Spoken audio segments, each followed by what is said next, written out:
episode 32 of Vicious Whispers with Mark Tullius, and today we have a special guest. We're in Vegas with my buddy Casey Milliken from Tribe Las Vegas Jiu-Jitsu. Yep. Tell me a little bit. Well, first off, I'll mention how we even met. I met you because you were the manager at the time of Syndicate. Yep. Yeah, I managed Syndicate for a while, and I was a jiu-jitsu coach as well for the adults. Now, you also fought MMA, right? So Yep. Tell me a little bit about your start. Like, how did you get involved in martial arts? Why did you get involved, and what did it do for you? I was a troubled youth, and I was doing drugs and kind of heading nowhere in life. And I started turning things around the last year of high school. And I started getting into lifting. And I got really into lifting, and then my buddy started training at Academy Mixed Martial Arts in Portland, Maine. And he was over there for about 6 months, and he kept telling me, "Oh man, you gotta come, because I like to get in fights and stuff like that." So you were fighting. That was part of your troubled past? Yeah. Okay. I would get in fights and stuff like that. And I said, "Oh man, if I never get in another fight again, like, I'll be happy because I'm kind of turning things around and I like to lift and all that." He said, "Oh, you should just come and check it out." And I came for a class and had a great class, and I rolled with the instructor, and he beat my ass.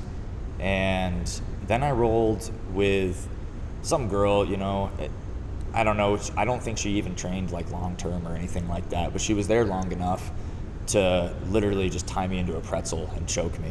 Yeah. And instead of, thinking about it like, man, she got lucky or, something like that, I was like, man, if I can learn to do that to people, like, this is some real stuff right here. I want to dedicate my life to this. It was almost a thought like immediately, and I ran with it and fought a year later. I fought Joe Proctor, who went on to have like a pretty long UFC career. I think he only recently retired, or maybe he's still fighting. I don't know. Yeah, I think he might have retired. He's a cop now, I think. Or yeah, he might be doing both. I'm not sure. I think he did. And he beat my ass so bad. Like, I thought I was really tough, and like everybody at my gym before the fight was like, "Oh, it's not about if you win, it's how you win," and all that kind of stuff, because they had a lot of faith in me. And I think I was just kind of like a big fish in a small pond, Were you down? Was that Cage Titans or CES? Where was that fight? Was it in Maine? No, it was in Mass. Oh, okay. It's in Maine. They didn't have the first MMA fight in Maine until like maybe 5 years later or something. Okay. So this was in 2008, I think, and it was Full Force Productions. Okay. And I don't think they're around anymore.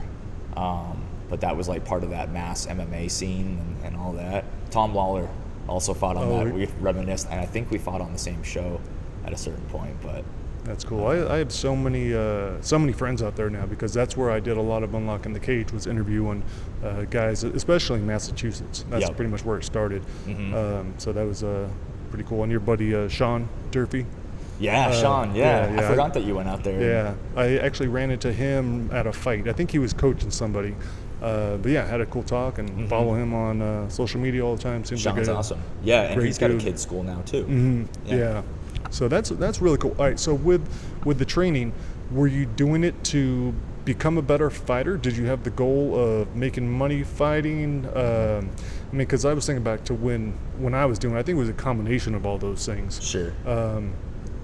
So what did you think? Why were you doing it? I pretty much made the decision really, really early on, like within the first 6 months of training, that I wanted to teach. And that I was going to fight to legitimize my technique. Okay. So that I could say I've been there and that I've done it, and I've fought at a professional level, and I've fought jiu-jitsu tournaments and all that kind of stuff, and so that later on I can have that perspective for my fighters. And I wasn't the best fighter or anything like that, but at least I bring that perspective. I've been there. So when you started, was it the main attraction was jiu-jitsu? With that? Yeah, I've always been just better at applying jiu-jitsu in a live situation. And I think, like a lot of other people, I really resisted that at first. I wanted to knock Joe Proctor out. Right. And I had never knocked somebody out in my life. Like, I've been in plenty of fights, but I've never knocked somebody out. And the logical thing for anybody would be like, yeah, you should use your jiu-jitsu because that's pretty good. I never even tried to take him down. Like, you know, I'd swing at him, then he'd hit me like 4 times. Yeah, that's never any fun. That's cool. All right, so now, what do you think? Well, tell me some of the stuff that you see jiu-jitsu doing for other people, whether it's kids or adults. Like, what do you think it gives people? I think it gives people an ability to deal with the pressures of life and, you know, the bumps in the road that will inevitably happen to all of us, regardless of your situation. Jiu-jitsu gives you the strength to endure, you know, those kind of situations. And whether that's, you know, if you have to defend yourself in a fight, or if, you know, you have a fight with your significant other, you know, it can help keep your cool. And, you know, essentially mastering the chaos is something that we talk about a lot, you know, in fighting. And it's, you know, you can know all the technique that you want, you can be a great fighter, but, you know, if when you're under stress and you're in the moment, you know, can you master that chaos? And if you can, then those are the real benefits. Do you think,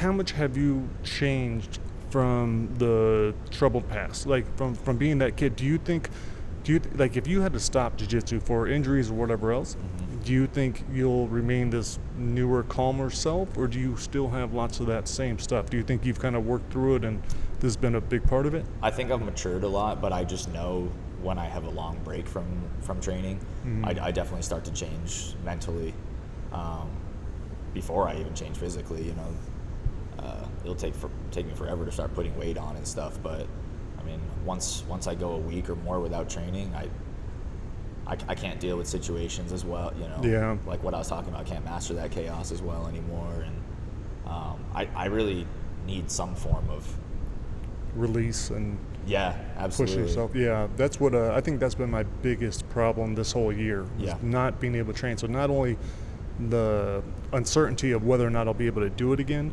but then that loss of identity. So it's like, okay, now I not only am I not training, I'm not getting the physical part of it and the mental part of it, but then those are all my friends, and you know, I lost this big family. So that's been tough. Yeah, that's been. I ended up doing a lot of yoga, and so that helped at least. Awesome. But then anytime I would go back and train, like, it's awesome, and it felt so good, but then I'd be out for 2 weeks, and I'm like, fuck. I was like, do I really want to keep doing this to my body? Do I want to keep messing up the back of my head and everything else? And so it's tough. And my wife just went through it too, where she had a cervical radiculopathy, like she had a pinched nerve in her neck, like the worst pain of her life, and she was so scared she wasn't going to be able to train again. But now. So it's tough. But today, I think we're both going to try it really, really light. Good. Yep. Yeah. So the no-gi class. All right. So now, what advice do you have for people that are training, especially older people like us? Like, we're in our 40s, lots of injuries. What are some things that you have as part of your practice, or that you see other guys doing, that will increase longevity? Yep. It's pretty straightforward. Powerlifting will strengthen up the muscles around the joints that are no longer providing the same support that they used to. And it's not about if you get injured, it's when. And then those are gonna follow you as well, especially like spinal injuries, right? So I've had 2 herniated discs in the base of my neck for at least 6 years. Okay. And you know, keeping the muscles strong around the injury has been absolutely key to being able to do what I want to do every day. Then comes the mobility part, right? So, I mean, you can call it mobility, stretching, or yoga, right? But like extended long poses. And then there's, for what we do, like jiu-jitsu and Muay Thai and stuff, and functional fitness, big focus on the hips and the legs to release the lower back. So basically a combination of powerlifting and yoga. is what I preach to all of my students, and that to me has led me to being healthier than I've ever been. I feel great. And that's something that I think I've struggled with, man, because I was like, I don't want to do weights. I used to be into powerlifting. I used to compete and all that stuff. And now it's like, I don't want to do those things. But I'm realizing, like, well, shit, I have to now. And it doesn't have to be like intense, 400, 500 pound deadlifts and stuff. If you think about what you're doing in jiu-jitsu, I mean, even a guy your size, I mean, you're not lifting somebody up that's larger than 225. Right. You know, so why would you have to do a 400, 500 pound deadlift? You really don't have to.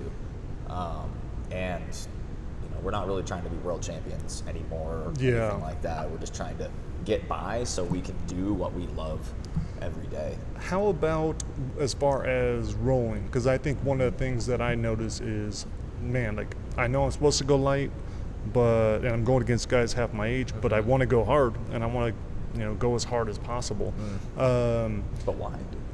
Yeah, I think it's trying to prove something to myself, and even in yoga, like, I should have my eyes closed. I shouldn't be comparing myself, but I am competing with these other people in my head. So I haven't gotten rid of that yet. Like, I'm working on it, but for jiu-jitsu, I definitely still have, like, I'm gonna go as hard as I can. But it's unrealistic to try to, like, compare yourself to other people and still improve without going crazy. Right. You know what I'm saying? Like, if I tried to compare myself to some of these world champions and stuff like that, I'd be down on myself all the time. All we can realistically expect from ourselves is to be a little bit better than we were yesterday. And you spend a good day doing good things and building yourself up and taking care of business. You go to bed and feel like, that was a good day. You'll be a little bit better the next day. But expecting anything else, man, you're driving something nuts. I've been there for sure. What, I'm wondering, with MMA and all your fights on the street and everything else, blows to the head, maybe car accidents, have you noticed any brain issues, whether it's now or in the past? Like, did you ever slur your speech? Have you ever had any issues at all? I think maybe minimal. I did have some fights where I took a lot of damage, but I think the majority of the damage is done in sparring, right? Right. I think that's what the most recent studies show. Yeah. I didn't have a lot of sparring sessions where I remember that I got seriously concussed, here and there, but I think it's pretty minimal. And then I was part of the Cleveland Clinic study as well, and I didn't continue on with it, but the initial tests and the follow-up tests, good. showed that everything was working properly, and my wife doesn't tell me that, well, see, like mine always reassures me that I'm fine and everything else doesn't see anything. But, man, like, I know, like, I've been knocked unconscious over 8 times, like full unconscious, and then all the football concussions and everything else. And football's a big one. Yeah, I mean, right now, like, next week I'm flying up to Oregon to interview my buddy who has, he's got like stage 2 CTE symptoms, and he was in the Mayo Clinic study, but he's also dying of leukemia. And one of the reasons why he doesn't even want to fight the leukemia anymore was because of the brain damage, because he knows, like, his quality of life would probably suck anyhow if he extends it a year or two and then his brain's going. So, and that's the third guy that I used to line up against in practice that has, like, pretty severe brain damage. Yeah. And those are guys that didn't go on to play football, and I didn't go on to play fight and get those other things. So I think football's more dangerous than fighting. I think so. I think it's pretty, like, I do not want my kid playing it. Well, every time you make an impact, there's a jolt. Yeah.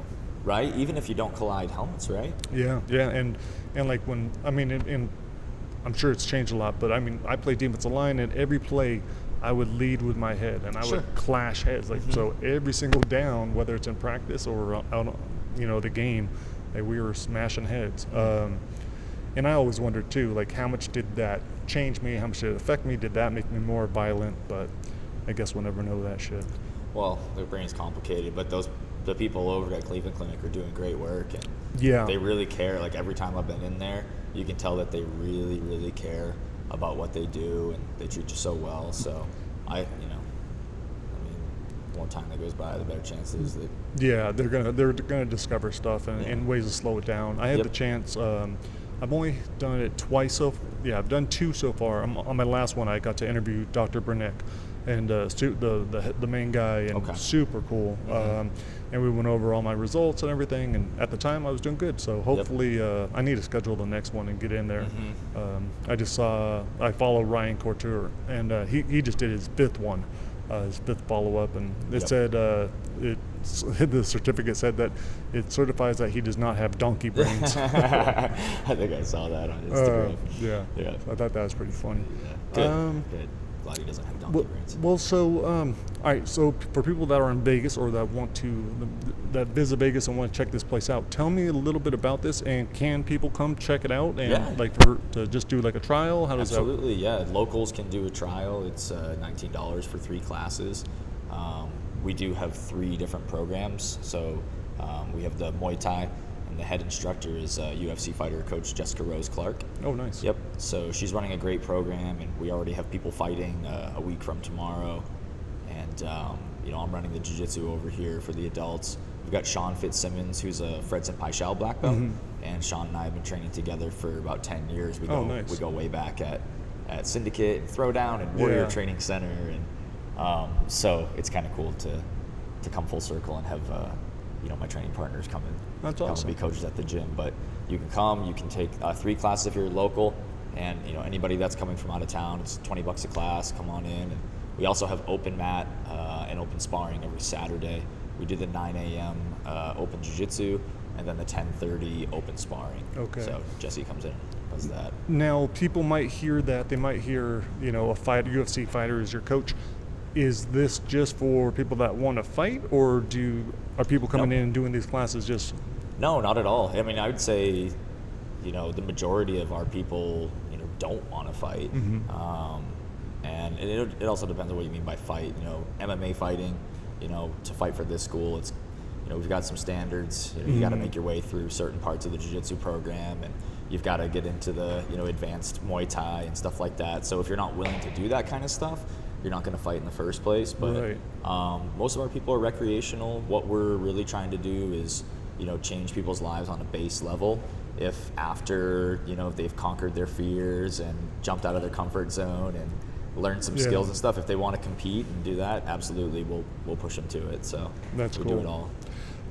You mentioned, we were talking a little bit beforehand about doing youth competitions here, like to get them ready for big comps.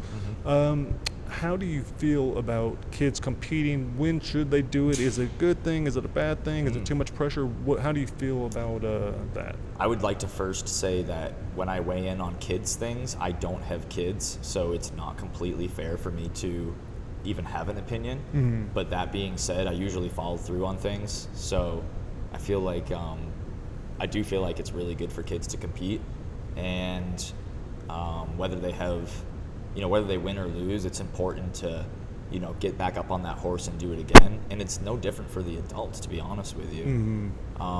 With kids, I think it's really important to keep it fun.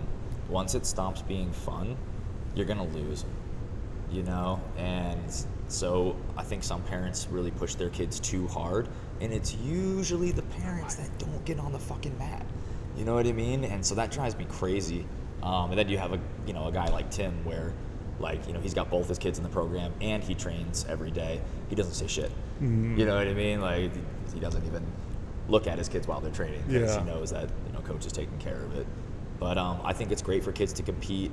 I don't really like the kids MMA. Right. I don't think kids should be struck in the head, but I know I've also seen some people doing it where they don't let them strike each other in the head and stuff. So, I don't know. Yeah, and that's one thing I wasn't sure of, because my son, my daughter, she's been training for 4 years, but she just took off maybe about 4 or 5 months because it wasn't fun for her. And I told her, and we agreed, we're like, okay, yeah, you don't need to do it right now. Take a break, and she's already learned so much. She's already gotten so much from it. But with my son, he's 6, and he goes once or twice a week. The other day we went and did combat jiu-jitsu. I didn't know it was combat jiu-jitsu and for kids, and I wasn't sure how I felt about that. It was a tournament? No, it was just a class. So over at the 10th Planet Youth Center. With slaps? The kids aren't taking any hits at all. They'll hit mitts, and the way he had it set up was great. And So I wasn't sure how I felt about it, but at the start, he's like, hey, this is the opportunity for you guys as parents to talk to your kids and let them know what they can and can't do in a fight. Like, he's like, we're going to prepare you right now. You know, we're going to prepare them for, okay, this is what happens. If you're in a fight, you know, you take them down, you cover up because this is where they're going to be trying to hit you or how they're going to hit you, and this is how you would strike if you're in a fight. And so they, you know, led to a great conversation with my son. I asked him, I was like, hey, it was like, if you do get in a fight, do you know what you're allowed to do? He's like, I'll punch him in the face. And I was like, okay. I was like, well, first, your punches suck. So maybe but not. That's what everybody wants to do, right? Like, yeah, that's what I wanted to do. Yeah, everybody wants to knock somebody out. Yeah, I didn't care about jiu-jitsu, man. At first, I thought it was as a tool. Sure. You know, I started with Marco Huas and Boss Rutan, and I was like, that was a cool thing. I can use a little bit of that to go try to fight. And then it wasn't until I started doing Unlock in the Cage that I was like, this is awesome. I want to actually learn this stuff. Yeah. But yeah, with my son, with the combat jiu-jitsu, I think if it's done, but I wouldn't let him go to a class where he's taking any blows to the head. It's like, no way, man. Especially the more research I've been doing for the book I'm working on, brain damage, like, no, it's like, it doesn't take much. Yeah. We'll even have like the high-level fighters and stuff, like Robbie Lawler and Donald Cerrone, I believe, too. They're not really doing any sparring during their camps anymore, I believe. That's smart. And they really save it for the fight. And I've heard fighters in Thailand as well. Really? The Thai fighters, same thing. Like, you know, they've got, 200-300 fights by the time they're 21. That's crazy. You know, I don't think you could spar on a consistent basis and have 300 fights at the same time. Right, yeah. It would be way too much on your body. So it's interesting, you know, because, like, when I first started training or whatever, it was just a part of learning. Like, you learn Muay Thai, then eventually you get to sparring, and then you get to fight at some point. But I think it's an interesting concept. That's cool, man. So what? So is this your dream right here? This is it. That's cool. This is our dream, even though we didn't get here the way we thought we would. Here we are, and we've just received so much support from, you know, the little community that we built, and I don't know. We're still kind of understanding that fact. Yeah. No, I mean, to be able to start up a place with students. Because opening up any kind of gym is such a risky thing, and they say like it takes X amount of time. Like, don't even plan on breaking even for the first year generally. So being able to start, but again, that's how much time you put in, all the people you've met, all the friendships you developed. So that's cool to see that it's actually amazing. Paid off. It's amazing where people come from, and they just, you know, people that I trained with 6, 7, 8 years ago were calling me up saying, "Hey, I heard you opened a spot, and I know I haven't seen you in a while, but I'm coming down and signing up." It's just, I don't know, like we were talking about earlier, you really find out who your friends are and, you know, who likes your product. And, that's awesome. I've only done I think I just did one class with you. My wife and I did maybe last year, but it was awesome, and I knew it'd be cool. So now I'm looking forward to at least filming today. I have doctor's orders not to train, but I have brought my shit. I got some students you can trust. Oh, okay, that's good. They're that's good training partners, okay, so cool. They won't do anything spazzy. Yeah. At the end of each podcast, I play a short story. This one I've done before, but it's called Mutual Understanding, where in the future, people can fight. So you can just, if you decide that someone pisses you off, you can fight them, but it has to be like at a park where they have mutual understanding. Like Washington. Exactly. Yeah. So, and that's where I got it from, and then I just, I kind of went from there. That's great. I love that law. And and in this short story, it's a girl versus a man, but she's trained. Sure. So what would you give the odds on this? Because one of my friends is like, oh, that's not realistic. And I've even had some friends that train jiu-jitsu on whether or not the ending is realistic. I don't want to give away too much.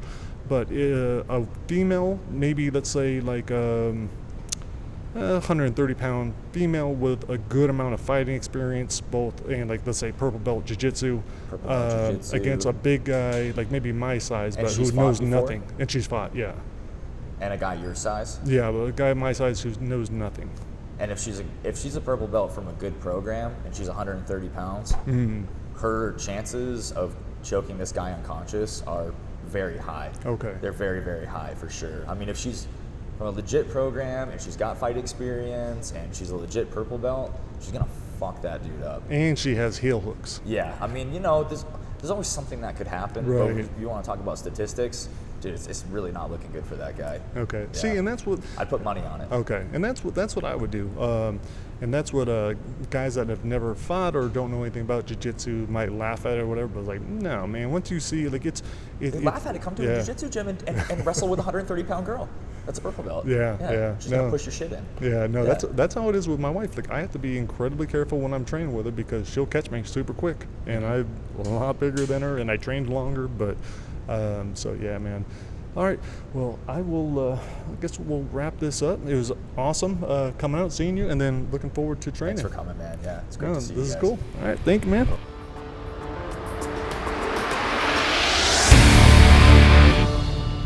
Mutual understanding. The concrete circle lies between here and the little kids' playground. 3 flat benches and a patch of grass separating them. The climbing structure straight ahead, the infectious laughter drawing my attention. But I've seen how quickly the joyous peals can twist into terror. The soft, cushy ground not absorbing the fall. Parents sprinting at me in a 40-yard dash, screaming for ice, telling me to hurry, do something. Looking at me like I'm the one that told their kid to go play up there. Like I had something to do with constructing it. That playground's been here since before me. All we own are the bleachers and everything in this shack, which cost plenty. That doesn't even include the rent we pay the city. Karen reminds us every single day, jumping on either Ryan or me the moment we walk through the door, asking us how much we sold, just so she can tell us it didn't come close to covering the cost of our wages. We've been open for business for 4 months, and things aren't panning out the way Ryan had predicted. Dad's worried we'll have to shut down before summer. School ended a little over an hour ago, but most kids are probably staying inside to keep warm. If I'm lucky, I'll sell a couple dozen waters and maybe a hot chocolate or 2. But even with the little rush that always follows baseball practice, none of that will make a dent in what we're down. Last person to buy anything was that girl in the green yoga pants. She's pushing that chubby toddler in the swing one-handed so she can scroll through her phone. The kid doesn't mind the lack of attention, a giant grin plastered on his face, the wind whipping through his curls. She looks a few years older than me, maybe college, so I'm guessing babysitter, not mother. But either way, at least she brought him.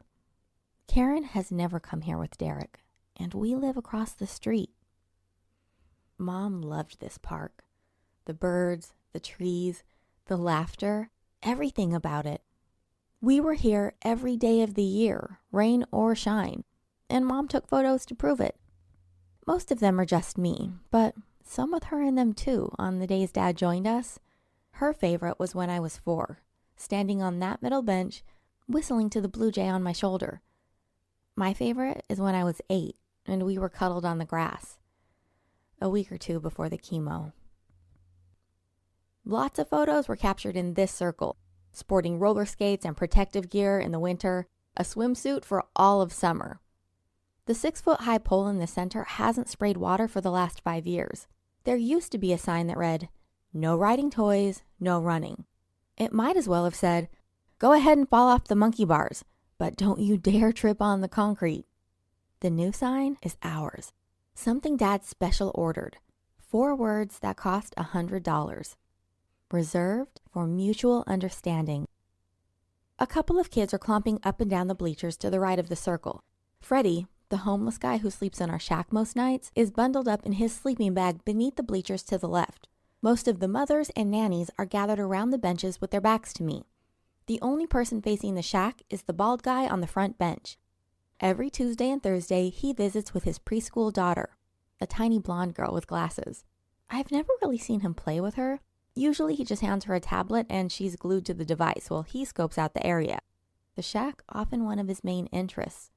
The squeal of tires makes everyone turn as a sporty black car swerves onto Cherry, crossing the median headed straight for the playground. The driver whips the car around and screeches to a halt against the curb, parked the wrong way. Another squeal, this time a filthy 4x4 truck. The first driver, clad in all black, gets out and walks straight through the playground, headed right for me. The truck slams on its brakes, but not in time. its metal bumper shattering the car's taillights. The driver doesn't react, just keeps walking toward me. With the hoodie on, I can't tell it's a female until she reaches the concrete circle. The guy who jumped down from the truck has on jeans and a bright red jersey. He slams his door and storms through the playground. Surrounded by children, nearly every one of them staring, the guy shouts, "Where the fuck do you think you're going?" The woman, pretty and probably late 20s, doesn't pay him any mind as she approaches the counter with a smile. The truck driver pauses between two of the benches, his wide shoulders making me think he might still play football. "I'm talking to you, you little faggot!" She shrugs off the hood and shakes out the brown hair that just brushes her shoulders. From across the circle, he shouts, "Oh, so because you're a chick, you get away with whatever you want?" I offer to call the cops, but she says no. She's cool and collected, but too much, like maybe she's in shock.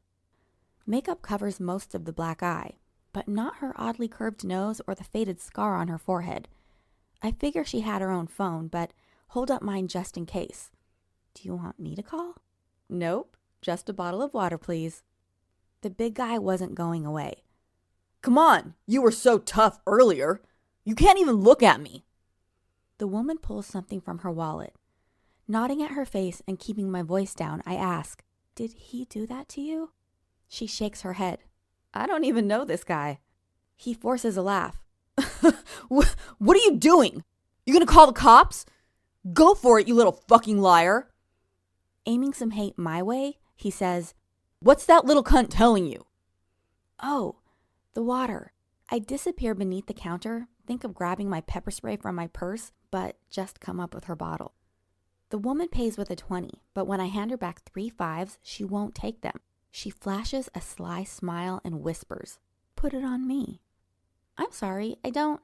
The woman steps to the side and slides her yellow card into the mutual machine. A series of loud whoops blare from above as the yellow strobe light on the roof is activated.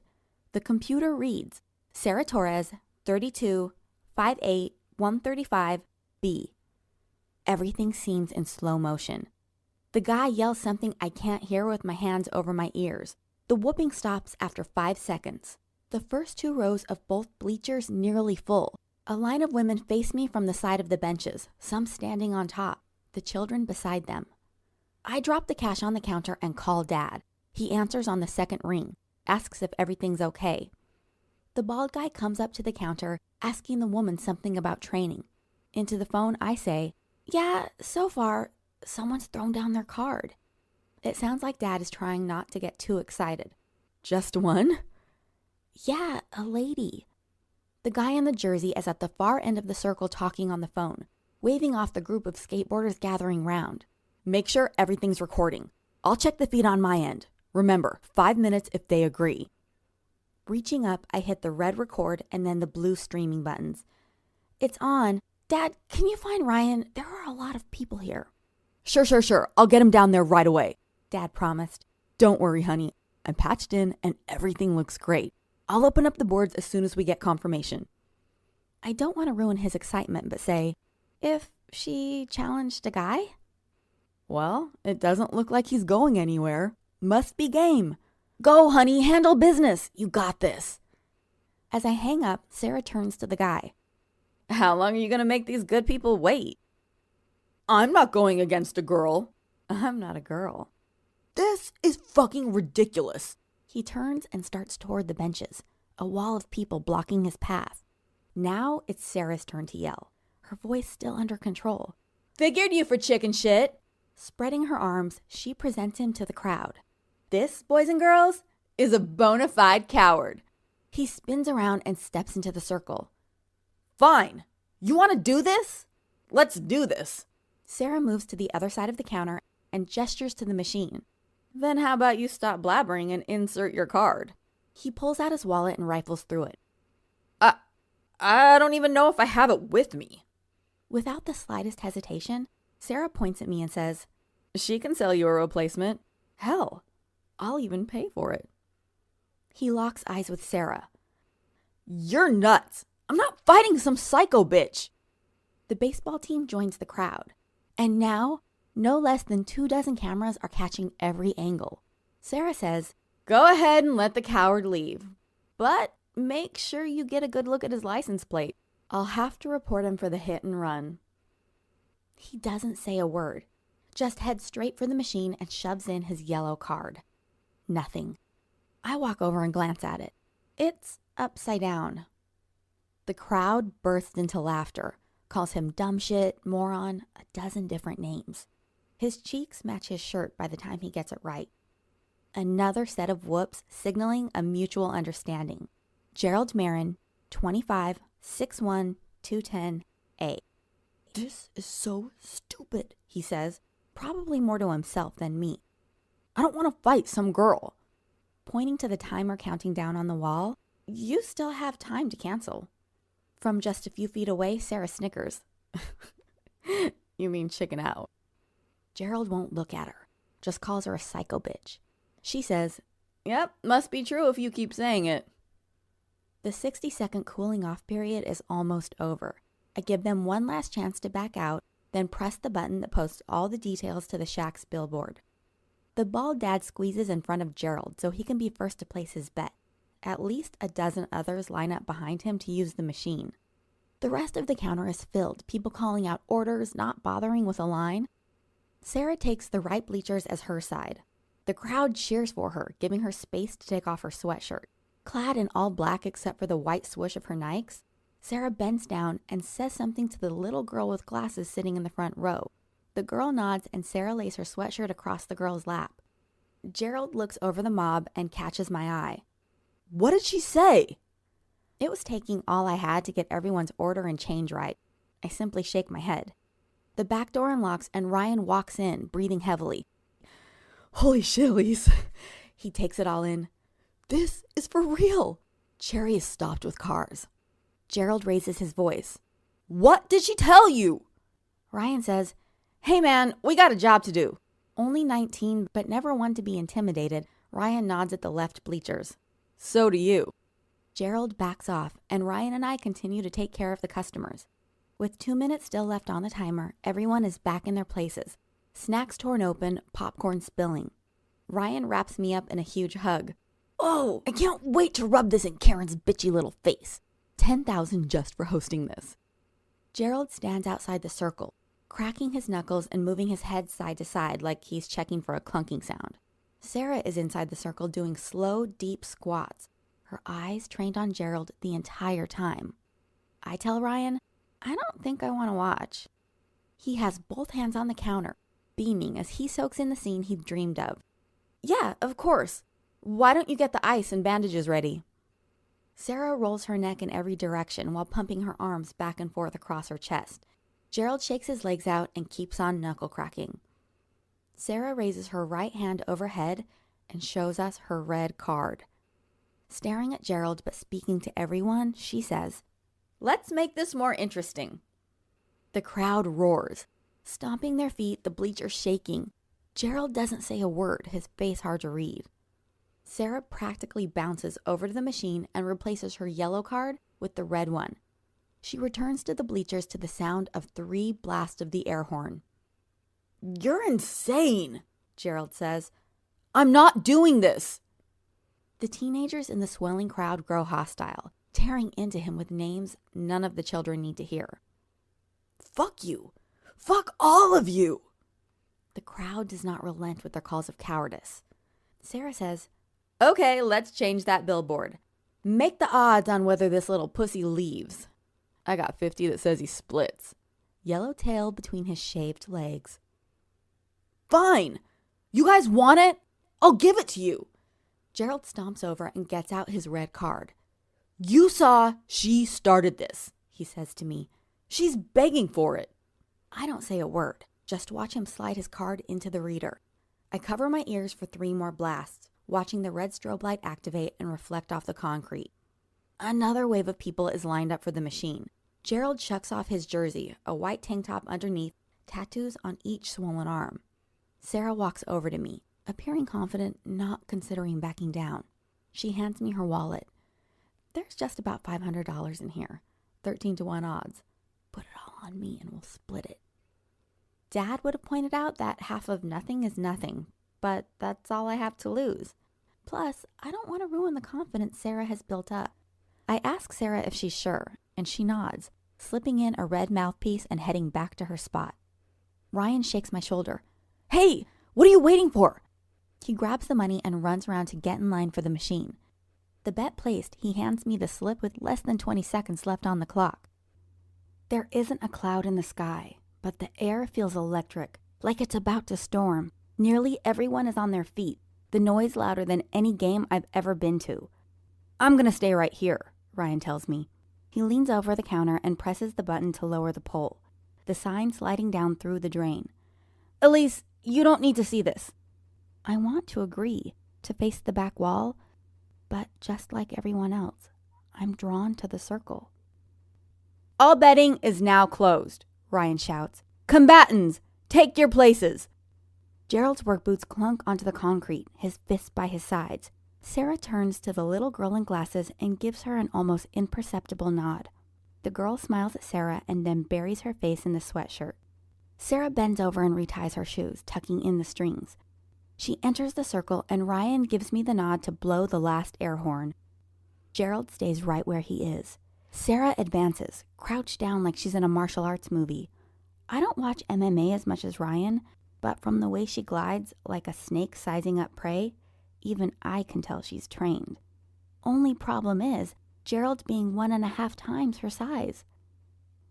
The ridiculousness of this woman closing in on the much heftier man becomes a little less ridiculous with each measured step. Gerald brings his fist to his chin and stands his ground, looking like he might try and tackle her.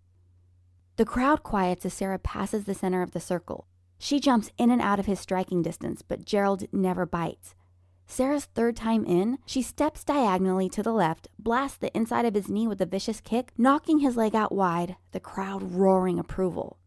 Gerald tries to regain his balance, but Sarah's jab cross connects with his nose. She follows with a hook, but Gerald drops his chin, her fist glancing off the top of his head. Sarah jumps back, clutching her hand.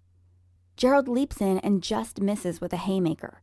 Sarah shoots a side kick directly to his kneecap. Gerald cries out, limps after her. You fucking cheater! Sarah smiles around her mouthpiece and does it again, her heel slamming into the front of his knee. Gerald grimaces as he puts that leg behind him out of her reach, but Sarah closes the distance, lifts his left ankle and pushes his chest. Gerald spins his arms to brace for the landing, barely stops the back of his head from bouncing off the concrete. Sarah's still standing, crouched over him, her left foot crushing his crotch, her arms trapping his ankle to her side. She falls to that side and lands on the shoulder, both her legs keeping Gerald's leg pinned. With a deep grip around his ankle and the boot trapped behind her armpit, Sarah presses her belly to the concrete and arches her back. Gerald yelps, sits up as far as he can and slams his fist into Sarah's shin. Sarah shifts her hips and switches her legs so her outside leg is over his. He tries wrenching her off, but she has it figure forward with her bottom leg. With his leg bent at that odd angle and his foot trapped on her hip, Gerald can't do much.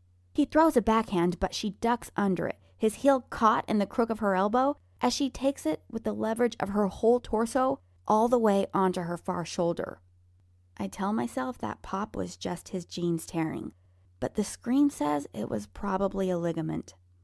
Gerald grabs hold of Sarah's arm and pulls himself on top of her, pinning her top leg down.